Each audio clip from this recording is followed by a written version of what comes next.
everyone. Can you hear me okay? Yeah, great. On a scale of 1 to 10, how hard is it today to hire tech talent into your business? If it's a 10 out of 10 for difficulty, arms there. If it's 1 out of 10, like a little T-Rex arms, like here, can we just a show of hands for where you think how difficult it is today to hire tech talent into your businesses? Okay, having a look around, so it's 8. Okay, I'm looking at that and I'm thinking, an average is about a 6. Average is about a 6 to 7. Okay, so it's still pretty difficult. And what I thought I'd do today is start by showing you a little bit about how we ought to look at that, because I agree with you. And there's some data points that we'll show to start it off, and then we'll hear from the Octopus team about what they're doing. We all know the hiring landscape has changed, right? You're facing this all the time. We started Otta 4 years ago with a mission to make job search a whole less soul-crushing and actually cut out a lot of the noise which exists in the market. So what we do is we've built a curated community of about the top 10,000 tech companies or fast growth companies in the world. We scrape jobs from the ATS, but the thing is we make them a lot more useful. We add a tutorial about your companies. We look at kind of how diverse your workforce is. We actually help people understand, is this a company and a mission I want to get behind? And then we match jobs to people one at a time. And we don't just match it on like what tech stack or the salary, but we actually match them on their ambitions and their values. So the upshot is candidates love using it because we surface those gem jobs that they haven't found anywhere else. And companies find that these people are more engaged into actually learning about their company. So we started in London 4 years ago, and we're now global, and we're powering thousands of hires every month.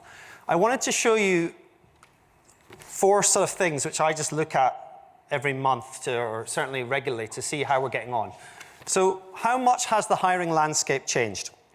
So I know tech companies are not all funded by VC money, but there's been a massive change here, right? It's more pronounced in the US, but in general, companies that are raising, and certainly ones that were raising 2 years ago, are now not raising right now. So the number is down by 25%, okay? There's still a very healthy ecosystem for raising in this country, but the truth is that countries are not hiring as much as a result. So this chart here shows you what Kat was just talking about there being like the tech winter. This is telling you we're a community of 10,000 top tech companies. This is what's happening to live jobs in the last 2 years. So the peak of the chart is the beginning of 2022. This is UK jobs. We're now down to like 8,000 jobs. These are not startups, by the way. These are not startups with less than 50 people. They're only 5% of the jobs on our platform. This is a broad group of the top fast growth tech companies in the UK. So it's down 60% from where it was at the beginning of 2022. Now, you guys all know this, but what I think is really interesting is when you really break it down, where have the jobs gone? And what I think is really interesting for you all people in the room, because most of you are in talent, is that you can see here that when we look at live roles by function, because we don't just help people with the technical roles, we do sales and marketing and operations, we can see people, HR, and recruitment is down over 50% year on year. So you folks, as you well know, are having to do more with less, but then flip it to the sales and account management and the software engineering, and those roles have not come down by near as much. So those people in those categories, as many of you know, are still very hard to find, which is why you're all saying it's sort of 6 to 7, right? Because you're also being asked to do more with less. So this is what we try and help with at Otta. We know that attracting top competitive talent is really difficult. We've been building a two-sided marketplace.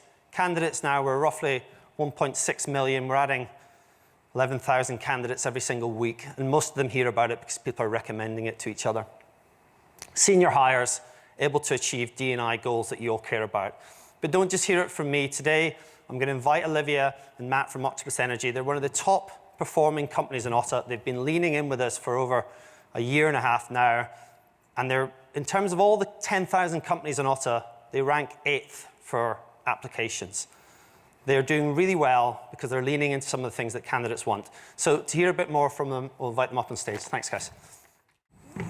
So to kick us off, as a tech unicorn, you've achieved rapid growth and success over a short amount of time. How have you been able to rapidly scale your team without compromising on culture and quality? Olivia. So I think the first thing is that we are, first of all, incredibly proud of what we do. I think we're an energy company that people like, hopefully. And I suppose as you said, we're scaling at an incredible rate. And just to give a bit more context, so Kraken, which is the technology behind Octopus, 3 years ago had 3 million accounts. And today it's now got 54 million accounts on Kraken. Some of you may have seen on LinkedIn as well, so there's a chart that's going around at the moment of the world's leading enterprise businesses, particularly for utilities. And Kraken has gone straight in at number 5, which is insane. And part of this is because, and as we scale and as we grow as a global business, we want to make sure, and we make a conscious choice to make sure we maintain the culture we once was when we were a small startup business of 50 people. And to do this, our people build everything that we do. So our products, services, innovations is all done in-house by our people, maybe unlike more traditional corporates. And that doesn't change in our hiring team in recruitment. We've got an incredible in-house recruitment team of recruiters around the business. And it's their job to bring the people in to the business. And we're really passionate about culture because any conversation that a candidate has, the very first conversation or point of contact they have is with somebody in our team.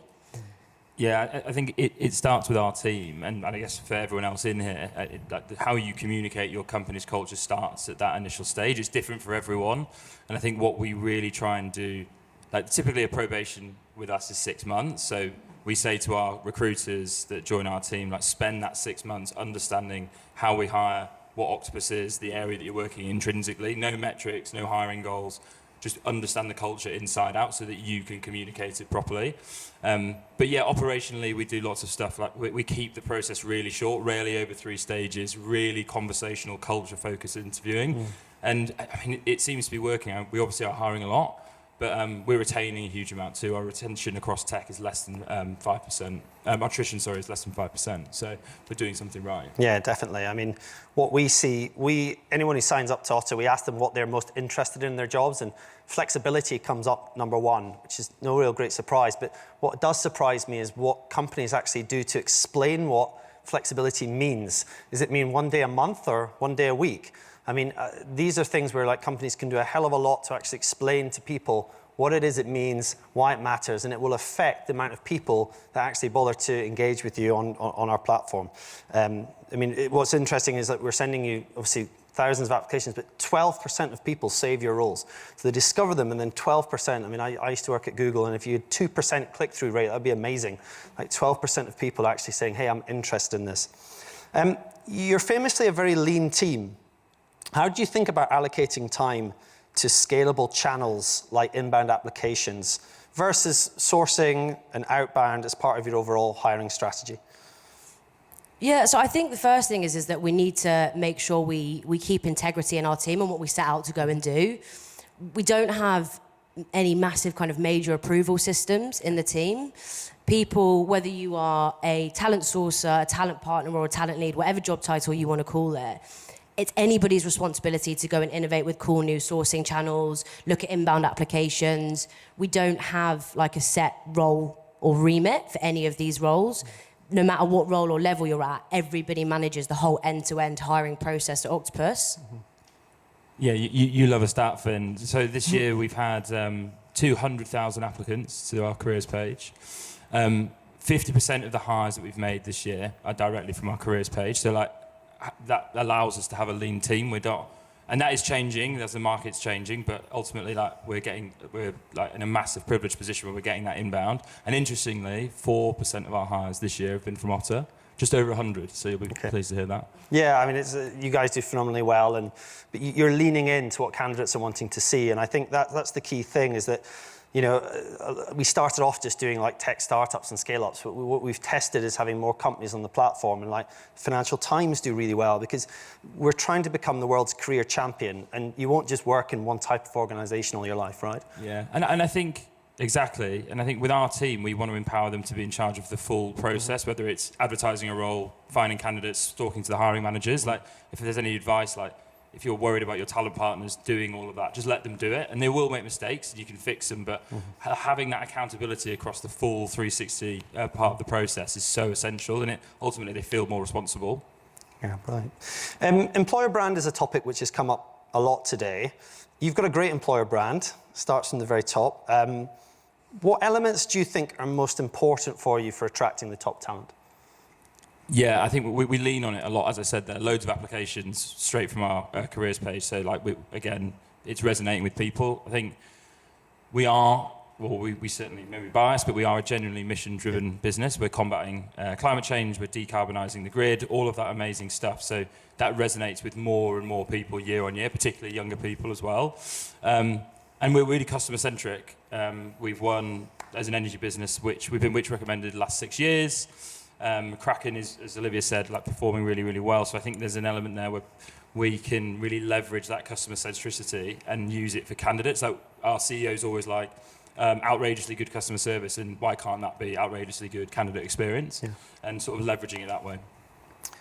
Yeah, I think what I think is interesting, like, clearly you're a massive tech unicorn, but we help businesses all shapes and sizes, and what I find super interesting is that candidates today, they're very much responding to companies that are solving climate tech, sustainability, education tech, health tech. These companies, people come to us to find these roles, and it's like some of the smaller companies with 50 or so employees, they're like the save rates on their jobs are nearly 20%. Like 1 in 5 people discovering it and going, this is super interesting. So I do think even if you're a smaller business, leaning into what your mission is, because that is essentially going to help people understand, like, do I want to spend the next 2 to 3 years of my life building this? Like, we don't need another app to deliver your pizza, right? We need some of these companies that are on our platform to help find great people and find them in a way which actually makes it a lot easier for them and for you guys. From our perspective, the other thing to say about employer brand is that, like, we have this bit on the profile for every job that tells you, are you likely to hear back from this company? And the reason we do this is because we know that the companies that lean in and actually do get back to people, which is a theme which come up, they will get more of the applications. How long your application process is, the speed, that's something which again and again comes up again and again. So I just urge people is that, like, being thoughtful about what you're doing about this, it makes a massive difference whether you're a company the size of Octopus or a much smaller company. Diversity comes up again and again. I wanted to ask you folks, how do you go about increasing diversity and fostering an inclusive culture whilst also scaling rapidly? I mean, you're doing, what, 2,500 roles a year at the moment, right? I guess the first thing is we've got an amazing CEO, and he's got an analogy where it's about a dry stone wall. And for those of you that don't know what a dry stone wall is, for a bit more context, it's not like a normal wall where you get a perfect brick and you fit that perfect brick into a wall. And we take that in recruitment where we're not trying to find people who are kind of formed in perfectly formed cuboids and fitting them into a role. Actually, for us, it's about recognizing that everybody is different and everybody brings a very, very different skill set. And it's not always the best way to have a job description and try and fit somebody into that. It's about going and having conversations with great people and seeing potentially where they can best fit. And then other things like around the group, we've got different initiatives that go around the group, and it's such a huge topic. Mm-hmm. It's about starting somewhere and getting ambassadors in the business that have volunteered and want to be part of initiatives. So we've got something at Octopus which is called Octopus in Colour. Mm-hmm. It was actually set up by one of our developers, and that group is a group of people all around our different businesses within Octopus Energy that want to help foster a more inclusive, more progressive culture within Octopus Energy.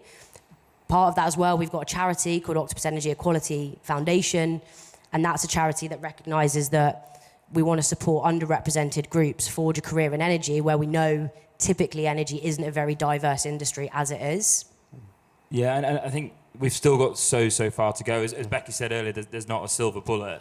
So it's about like shouting about the great stuff that you are doing internally and externally, whether it's the work we're doing with schools in North London, the equality internship we've got going, like we write blogs about it, we post about it internally and externally, because if you can, that helps grow that inclusive culture, and if people can see that externally, hopefully it attracts more people to us as well. Yeah, and I mean, from our side, again, we see that we have this area on our job cards where you can actually tell what you're doing on diversity, equity, and inclusion. And not every company does it, but what we found, whether you're a large company or you're a small company, is that if you actually lean into this and tell us, these are the things we're doing, these are the initiatives, and sometimes companies say, we know we're not perfect, but here's what our plan is. We tend to find that those companies get 2.75 times as many applications, and they're getting applications from diverse groups because they're saying, here's where we're at. We're taking this head on, and you can learn about what we're doing, and you can link out to other places which tell the story more. But you know, one thing we see with things like DE&I, we've been massive champions for salary transparency. One thing, when women sign up to our platform in engineering, at entry level, they set their salaries 9% lower than men at entry level. And by the time they're expert level, i.e. 9 years in role, they set salaries 20% lower than male counterparts.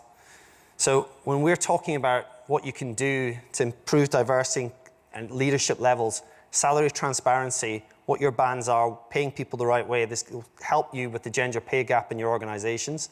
Again, these are sorts of things that we are, I know it's difficult, I know there's lots of internal things that you guys all have to sort out and make a business case for, but this year we helped OVO Energy with a business case to put together to their leadership team, which got signed off. They now have public salaries on all their jobs on Otta. They're doing it because they're finding that it's driving better conversations with talent coming into the business. Can be done, and we're happy, our teams are happy to help you win these battles internally because we have the data to support it. You've grown your teams across the world. You're just back from Japan. What have been your biggest lessons? There's quite a few, Finley. Yeah. I guess the biggest lesson for me is that, and it might seem really obvious, but there are so many cultural differences. And when you go to other countries and you look at other teams, you can't just expect people to go, cool, yeah, that's how Octopus do it in the UK, and expect them to do it authentic, like naturally and quickly. A culture, I think, is very, very delicate and very, very precious. And I think you have to understand that it takes time for people to understand and change ways of doing things. So I think that that's been a huge lesson for us. Often as well, like you might think that maybe someone is in your team maybe acting a bit of an asshole, but actually, often those are the people that need a bit of love and need a bit more support and need you to kind of put an arm around them and support them. And actually reading a book at the moment called Unreasonable Hospitality, which is a great book, and it's about 11 Madison Avenue, for those that don't know, which used to be it used to be one of the world's #1 leading restaurants, and it's all about how you treat customers and how you treat people and the real power of human experiences and connection. Got it. Yeah, I think as well with having it's really cool having a global team and everyone in my team is amazing, but I do have someone in Tokyo, for example, and you can spend as many hours on a screen as possible. They will 100% always feel isolated because they're the only recruiter out there. We've got a team of 18-ish in the UK, and I think going above and beyond in those cases to spend more time with them, hence why it sounds really cool going to Tokyo. It was really tiring, and spending that time with them, and then not just spending the time, but after that having a retro and writing down what you discussed and what we want to move forward, because what happens is inevitably 3 months later I ask for what's been done and it hasn't, because we had an off-the-cuff conversation. Like making each other accountable in those remote scenarios is so important. Yeah. And just generally being really open to feedback. If they're not happy with what's going on, it needs to change really, really quickly. Yeah, that's a great point. Have we got some questions on the Slido that we want to throw up? I think we've got one around how was hiring in Japan on that side. So in the early days when we first went over, we were doing it from the UK and it was really, really tough. Thankfully, as discussed about nearly a year ago, we hired an amazing talent lead over there who sits in my team running all our tech hiring there. So that's changed the game, and we just give her all the autonomy she needs to master the Japanese market, and I'm there to support when she needs. It's really tough. Yeah, I can imagine. Do you want to wrap Well, up? Or? I've got one more. Go for one more, yeah. Questions, if people want to send questions in for the team right away. I mean, maybe last one we've got here is about advice for anyone in the audience who is maybe no longer doing hyper growth, but they're focused on more sustainable growth. Like, how do you think about balancing that? It's a tough one. I'd probably say focus on quality over quantity. And in turn with that, you really need to think about if you are a team that potentially does set targets or metrics or KPIs or goals, and typically we're not a team that does actually set targets, but it's about setting the right targets that are going to allow your team to portray the right behaviours to achieve that goal. Yeah, and I think it's probably an obvious one, but then start really focusing on retention, because if you've got to that point, you don't want to backtrack. And it's like there's attraction, sure, but retention and creation of talent is certainly, that's where the focus needs to shift. Yeah, I mean, from our perspective, we're a tech startup, so we couldn't afford to pay everyone huge pay rises last year. But when we surveyed them to say, what would you like more of? People said, I'd like to be able to buy more holiday and whatnot. And what we decided to pilot in February was to move to a 9-day fortnight. So we didn't feel comfortable going to 4 days, but we said giving people 10% time off, and it's the same second Friday. And the whole company's off, there's no Slack, there's no comms.